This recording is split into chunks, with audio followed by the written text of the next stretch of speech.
hi hello नमस्कार मु more second time start pregnancy जर्नीटा केमती मोर डे जाऊँगी सेटा मुझे शेयर करुँची मु तो सब बड़े घरे रोचे जेहेतु मो देह टिके भल रोनी आउ चलतु मुझे आज लंच रे कौन कौन खाऊँगी सेटा आपण मानक देखी आउ केमती मो देह रोचे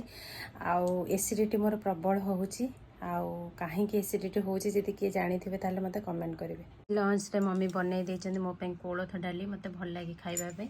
आ भात अच्छी आउ साग भजा अच्छी ये कलरा आलू भजा मत कलरा खाइले काले गैस हम मुझे अल्प कलरा आनी ये कदली आलू भजा अच्छी सहित काकुड़ी और रसुण 2 पाखुड़ा मुझे सब बड़े खाए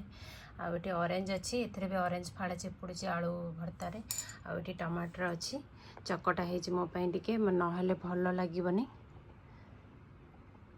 एमती ही मोर लंचटा एमती सिंपल खाद्य मु खाऊँ तथापि मोर एसिडिटी हो जाऊँगी ठीक अच्छे शोक उठी पड़े लंच करी शोई पड़ी